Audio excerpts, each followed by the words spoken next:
नमस्कार साथियों। जैसा कि हम सभी लोग पिछले वाले लेक्चर में ब्लड के बारे में पढ़ना स्टार्ट किए थे। उस लेक्चर में क्या किए थे कि ब्लड के बारे में कुछ जानकारी हमने प्राप्त कर लिया था, यानी कुछ चीजें हमने पढ़ ली थी, कुछ चीजें बाकी थी। उस चीज को हम क्या करेंगे, इस लेक्चर में पढ़ेंगे। तो हमने उस लेक्चर में क्या पढ़ा था, तो हमने उस लेक्चर में पढ़ा था कि ब्लड का निर्माण कैसे होता है और ब्लड का कार्य क्या होता है, ब्लड कितनी मात्रा में पाया जाता है, ये सब चीजें हमने उसमें पढ़ा था। और हमने ये देखा था कि ब्लड मुख्य रूप से दो चीजों से मिलकर बना होता है, एक प्लाज्मा से, दूसरा रुधिराणु से। फिर हमने रुधिराणु के भागों में देखा था, तो रुधिराणु के तीन भाग थे, एक था आरबीसी, दूसरा था डब्ल्यूबीसी और तीसरा था प्लेटलेट्स। तो आज हम क्या करेंगे, जो रुधिराणु के भाग थे आरबीसी, डब्ल्यूबीसी और प्लेटलेट्स, तो इन सभी चीजों के बारे में क्या करेंगे, हम डीपली से अध्ययन करेंगे। क्या करेंगे, इन सब के बारे में डीपली से अध्ययन करेंगे। तो पहला क्या है, आरबीसी। तो आरबीसी का पूरा नाम क्या हो गया, रेड ब्लड कार्पोसेल्स। क्या हो गया, रेड ब्लड कार्पोसेल्स, जिसको हिंदी में कहते हैं लाल रक्त कणिका। क्या कहते हैं, लाल रक्त कणिका। इसका जो टेक्निकल नाम होता है वो होता है एरिथ्रोसाइट।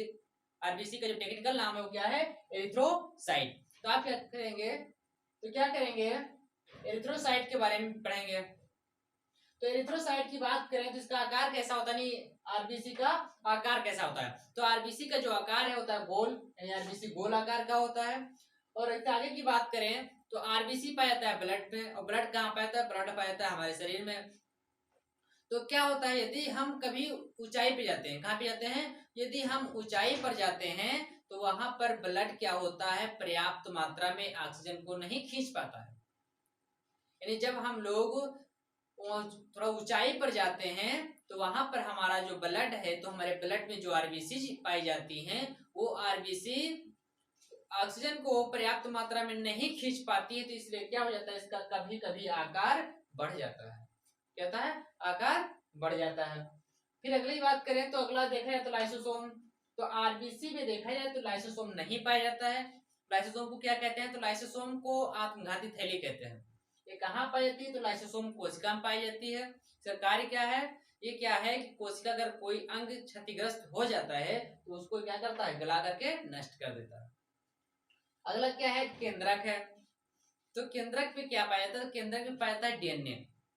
और डीएनए से क्या करते हैं, तो डीएनए से फिंगरप्रिंटिंग का पता लगाते हैं। तो अगर बात किया जाए आरबीसी, तो आरबीसी में केंद्रक नहीं पाया जाता है। तो केंद्रक नहीं पाया जाता तो डीएनए भी नहीं पाया जाएगा।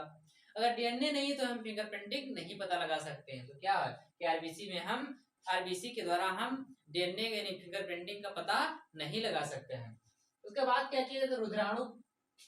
जो रुधिराणु का 95% भाग क्या होता है, आरबीसी। क्योंकि हमने पिछले वाले लेक्चर में पढ़ा था कि जो आरबीसी होता है, आरबीसी की जो संख्या होती है 50 लाख होती है, और डब्ल्यूबीसी की संख्या 10,000 होती है।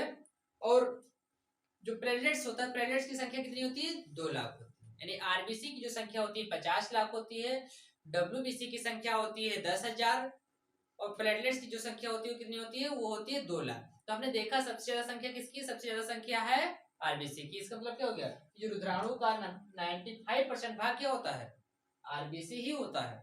और बाकी का जो 5% बच रहे हैं, ये दोनों मिलाकर के होते हैं। और फिर आगे देखा तो ब्लड में क्या पाया जाता है, तो ब्लड में आरबीसी पाया जाता है। क्या पाया जाता है, ब्लड में आरबीसी पाया जाता है, और आरबीसी में हीमोग्लोबिन पाया जाता है। क्या पाया जाता है, हीमोग्लोबिन पाया जाता है। और हीमोग्लोबिन में क्या होता है, आयरन होता है। तो यदि हमारे शरीर में आयरन की कमी हो जाएगी तो क्या होगा, हीमोग्लोबिन की कमी हो जाएगी। यदि हमारे शरीर में हीमोग्लोबिन की कमी हुई तो आरबीसी की कमी हो जाएगी। यदि आरबीसी की कमी हुई तो ब्लड की कमी हो जाएगी। यदि देखा जाए कि इसमें से अगर किसी एक भी चीज की कमी हुई तो हमारे शरीर में ब्लड की कमी हो जाएगी। क्या हो जाएगी, हमारे शरीर में ब्लड की कमी हो जाएगी। यदि हमारे शरीर में ब्लड की कमी हो जाती है तो उसको कहते हैं एनीमिया। क्या कहते हैं, एनीमिया। यदि हमारे शरीर में आयरन की कमी होगी, या हीमोग्लोबिन कमी होगी, या आरबीसी की कमी होगी, या ब्लड की कमी होगी, इसको क्या कहेंगे, एनीमिया कहेंगे। तो हम लोगों ने क्या किया, आरबीसी के बारे में जान लिया। अब क्या करेंगे, डब्ल्यूबीसी के बारे में देखेंगे। अब हम लोग क्या करेंगे, डब्ल्यूबीसी के बारे में जानकारी प्राप्त करेंगे। तो डब्ल्यूबीसी की बात करें तो इसका डब्ल्यूबीसी का पूरा नाम क्या है, व्हाइट ब्लड कार्पोसेल्स। क्या नाम पूरा, व्हाइट ब्लड कार्पोसेल्स, जिसको हिंदी में क्या कहते हैं, श्वेत रक्त कणिका। तो डब्ल्यूबीसी को हिंदी में क्या कहते हैं, श्वेत रक्त कणिका। तो श्वेत रक्त कणिका हो गया। इसका जो टेक्निकल नाम है वो क्या है, वो है ल्यूकोसाइट। टेक्निकल नाम क्या है, तो इसका टेक्निकल नाम है ल्यूकोसाइट। इसके आकार की बात करें तो डब्ल्यूबीसी का जो आकार होता है अनिश्चित होता है। ऐसा कोई आकार फिक्स नहीं है कि कैसा आकार होगा, गोल होगा या लंबा होगा या कैसा होगा, ये कोई फिक्स नहीं है। इसके बाद करें केंद्रक की, तो डब्ल्यूबीसी में केंद्रक पाया जाता है। क्या करता है? केंद्रक इसमें पाया जाता है। तो केंद्रक पाया जाता है तो क्या कर सकते हैं? इससे हम फिंगरप्रिंटिंग का पता लगा सकते हैं। अगला क्या है? तो डब्ल्यूबीसी का कार्य क्या है? तो डब्ल्यूबीसी का जो कार्य है वो क्या है? रोगों से रक्षा करना। हमारे शरीर में जो रोग होते हैं उससे सुरक्षा निरक्षा कार्य कौन करता है? वो करता है डब्ल्यूबीसी। तो डब्ल्यूबीसी की बात करें, डब्ल्यूबीसी के प्रकार जानेंगे कि डब्ल्यूबीसी कितने प्रकार के होते हैं। तो डब्ल्यूबीसी की देखेंगे तो डब्ल्यूबीसी 6 प्रकार के होते हैं। एक एंटीबॉडी, लिम्फोसाइट, मोनोसाइट, न्यूट्रोफिल्स, इस्नोफिल्स और बेसोफिल्स। इसमें जो नीचे के 3 हैं ये इतना इंपॉर्टेंट नहीं है, जो ऊपर के 3 हैं ये ज्यादा मोस्ट इंपॉर्टेंट है। तो क्या करेंगे? सबसे पहले इन तीनों को हम पढ़ते हैं। तो क्या होता है कि जब हम लोग जन्म लेते हैं तो हमारे जन्म के समय ही एंटीबॉडी हमारे शरीर में आ जाती है। क्या होती है? एंटीबॉडी हमारे शरीर में आ जाती है और वो तुरंत आती है हमारे शरीर में और अपने शरीर के अंगों को पहचान लेती है। जैसे हम लोग क्या आते हैं, हम लोग जिस गांव में रहते हैं तो उस गांव के लोगों को हम पहचानते हैं। उस गांव के लोगों को हम क्या कर लेते हैं? पहचान लेते हैं। तो यदि कोई बाहरी व्यक्ति आ जाता है तो हम लोगों को पता चल जाता है कि ये हमारे गांव का है या बाहर का है। पता चल जाता है कि हमारे गांव का है कि बाहर का है। उसी प्रकार ये एंटीबॉडी है तो ये भी अपने शरीर के अंगों का पता लगा लेता है कि हमारे अंग का है। यदि कोई बाहर से आता तो तुरंत ये जान जाता है कि हमारे शरीर का अंग नहीं है। तो क्या होता है, कभी कभी जो रोगाणु होते हैं तो रोगाणु क्या करते हैं? हमारे शरीर में प्रवेश कर जाते हैं। जब रोगाणु हमारे शरीर में प्रवेश कर जाते हैं तो क्या करता है? एंटीबॉडी तुरंत पहचान जाता है ये तो हमारे शरीर का अंग है नहीं। जब पहचान जाता है तो जाता है लिम्फोसाइट के पास, कहता है चाचा लिम्फोसाइट चाचा, लिम्फोसाइट चाचा उठो, देखो कोई बाहर से हमारे अंदर प्रवेश कर गया। तो लिम्फोसाइट उठता है, कहता कौन है कौन है, देखता है यार है, क्या करता है? धड़ाम से इसको मारता है। क्या करता है? धड़ाम से इसको मारता है। तो लिम्फोसाइट का कार्य क्या है? तो लिम्फोसाइट का कार्य हो गया मारना। लिम्फोसाइट का कार्य क्या है? मारना। ये क्या करता है? मारता है। अब किसको मारेगा? जो बाहर से रोगाणु आए हुए हैं। अब जब मार देगा तो एंटीबॉडी फिर जाएगा किसके पास? तो एंटीबॉडी दोबारा जाता है मोनोसाइट के पास कि मोनोसाइट चाचा चलो देखो हम लोगों ने क्या किया, इसको मार दिए हैं। जब ये मार दिया है तो क्या करेगा? मरा हुआ पड़ा है, तो हम मरा हुआ पड़ा रहेगा तो हमारे लिए शरीर के लिए नुकसानदायक होगा। इसलिए कि जैसे कि हम लोग क्या करते हैं, अपशिष्ट पदार्थ को बाहर निकालते हैं, उसी प्रकार यहाँ अपशिष्ट पदार्थ बन गया, समझ लो मार दिया तो इसको तो नष्ट करना है। तो मोनोसाइट जाके क्या करता है? इसका भक्षण कर लेता है, इसको खा लेता है। क्या करता है? भक्षण कर लेता है। जब भक्षण कर लेता है तो जब क्या होता है? इसका आकार थोड़ा बढ़ जाता है। जिससे हम लोग क्या करते हैं, खाना खा लेते हैं तो हमारा शरीर क्या हो जाता है? हल्का बढ़ जाता है, पेट निकल जाता है। उसी प्रकार जब भक्षण कर लेते हैं इसका आकार थोड़ा बड़ा हो जाता है। तो हम लोगों ने क्या किया, इन 3 जो इंपॉर्टेंट थे उन लोगों के बारे में हमने पढ़ लिया। अब क्या करेंगे? अगला पढ़ेंगे प्लेटलेट्स। प्लेटलेट्स का कार्य क्या है? प्लेटलेट्स का आकार कैसा होता है? तो प्लेटलेट्स के देखें तो प्लेटलेट्स को हिंदी में कहते हैं बिम्बाणु। और इसके बाद करें आकार की, तो इसका आकार जो होता है उत्तल लेंस के समान, जैसे क्या है उत्तल लेंस बना हुआ है ऐसा होता है इसका आकार। इसके बाद करें केंद्रक की, तो जिस प्रकार हमारे आरबीसी में केंद्रक नहीं पाया जाता है तो उसी प्रकार बिम्बाणु में भी केंद्रक नहीं होता है। ये क्या करता है? शक्ति प्रदान करने का कार्य करता है। मान लो हम लोगों ने पढ़ने का मन बना लिया कि पढ़ेंगे, लेकिन हमारे शरीर में अगर प्लेटलेट्स की कमी होगी तो पढ़ नहीं पाएंगे। हम लोग अपना मन तो बहुत बनाते हैं कि पढ़ेंगे, लेकिन अंदर से शक्ति मिल ही नहीं रही पढ़ने की। जब तक अंदर से शरीर में शक्ति आ ही नहीं रही तो कहीं से पढ़ लेंगे? तो देखा जाए अगर हम पढ़ने का मन हो रहा है लेकिन पढ़ नहीं पा रहे हैं, पढ़ने के लिए मन नहीं लग पा रहा है, तो क्या है? वहां प्लेटलेट्स की कमी है। और देखा जाए ये क्या करता है, तो हम लोग क्या करते हैं, कभी कभी हमारे किसी अंग पे चोट लग जाती है तो वहां पर ब्लड बहने लगता है। क्या होने लगता है?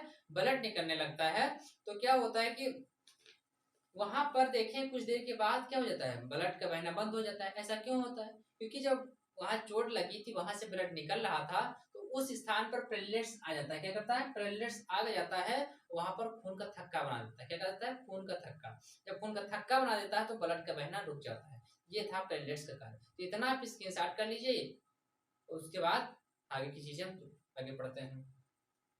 तो अब हम क्या जानेंगे? आप जानेंगे ब्लड ग्रुप कि ब्लड ग्रुप क्या होता है। ब्लड ग्रुप की खोज किसने किया था? ये बहुत ही इजी तरीके से बताऊंगा ताकि आपको बहुत ही सिंपल तरीके से समझ में आएगा, थोड़ा भी दिक्कत लेने की बात नहीं है। तो पहले बात करें ब्लड ग्रुप की, तो ब्लड ग्रुप के बारे में जो पहले खोजा था वो था लैंडस्टीनर एवं वीनर। लैंडस्टर और वीनर एक दो वैज्ञानिक थे, इन्होंने मिल करके ब्लड ग्रुप के बारे में जानकारी प्राप्त किए पहले, उसके पश्चात क्या किए, लोगों को बताए। तो खोज की बात किया तो कौन खोज किया, लैंडस्टर एवं वीनर ने मिल करके ब्लड ग्रुप की खोज किए थे। तो ब्लड ग्रुप की बात करें तो ब्लड क्या होता है, तो ब्लड दो चीजों का बना होता है, एक होता है प्लाज्मा, दूसरा क्या होता है रुधिराणु। एक होता है प्लाज्मा और दूसरा होता है रुधिराणु। तो रुधिराणु में पाया जाता है आरबीसी। क्या पाया जाता है, आरबीसी। तो रुधिराणु का हमने क्या ले लिया, आरबीसी, और प्लाज्मा होता है प्लाज्मा। तो प्लाज्मा में क्या होता है, तो प्लाज्मा में होता है एंटीबॉडी। क्या होता है, प्लाज्मा में होता है एंटीबॉडी, और एंटीबॉडी को लिखते हैं स्मॉल अक्षर से, स्मॉल ए से स्मॉल बी से लिखेंगे। और जो आरबीसी होता है, तो आरबीसी में होता है एंटीजन। क्या होता है, आरबीसी में एंटीजन होता है। एंटीजन को कैपिटल लेटर से लिखा जाता है, जैसे कैपिटल ए लिखा है और कैपिटल बी। और ये जो एंटीजन होते हैं ये क्या करते हैं, ब्लड ग्रुप का निर्धारण करते हैं, यानी ग्रुप का निर्धारण करते हैं। एंटीजन क्या करते हैं, ग्रुप का निर्धारण करते हैं। तो मैं जान रहा हूँ कि एंटीबॉडी किससे लिखते हैं, स्मॉल अक्षर से लिखते हैं, स्मॉल ए या स्मॉल बी से। एंटीजन कैसे लिखे जाते हैं, तो एंटीजन लिखे जाते हैं कैपिटल लेटर से, कैपिटल ए या चालू है। तो एंटीजन किसे लिखते हैं, कैपिटल ए या कैपिटल बी से। एंटीजन क्या करते हैं, ग्रुप का निर्धारण करते हैं। तो हमने देख लिया कि एंटीबॉडी का चिन्ह ऐसा बना होता है। ऐसा अगर आपको कहीं निशान दिख जाएगा तो क्या समझ जाना है आपको कि एंटीजन की बात, एंटीबॉडी की बात हो रही है। ऐसा कभी भी लिखा जाएगा। तो अगर बात करें ब्लड ग्रुप की, तो मनुष्यों में 4 प्रकार के ब्लड ग्रुप पाए जाते हैं। कितने प्रकार के, तो मनुष्यों में 4 ब्लड ग्रुप पाए जाते हैं। एक blood group A, group B, और दूसरा और तीसरा ग्रुप ए बी, और तीसरा ग्रुप ओ। तो पहले हम क्या करेंगे, पहले ग्रुप ए के बारे में बात करेंगे, फिर ग्रुप बी के बारे में पढ़ेंगे, फिर ग्रुप ए बी के बारे में, उसके बाद ग्रुप ओ के बारे में पढ़ेंगे। तो सबसे पहले स्टार्ट करते हैं ग्रुप ए। तो ग्रुप ए की बात करें तो देखो ग्रुप ए में क्या है, एंटीजन। एंटीजन क्या है, एंटीजन ए है। एंटीजन किससे लिखते हैं, कैपिटल अक्षर से लिखते हैं। तो क्या लिखा है, कैपिटल ए लिखा हुआ है। और जो कैपिटल ए लिखा हुआ है उसके बाद बात किया जाए ये क्या है, तो ए को लिखे तो ये कैसे लिख रहा है, ऐसे लिखते हैं, उसके बाद ऐसे बनाते हैं तब ये बनता है। तो इसके क्या किया गया है, इसको इरेज कर दिया गया है, ए का ये लिया गया है। तो अगर कभी भी आपको ऐसे त्रिभुज जुम्मा संरचना दिखाई देगा तो क्या समझ जाना है कि हम एंटीजन की बात कर रहे हैं।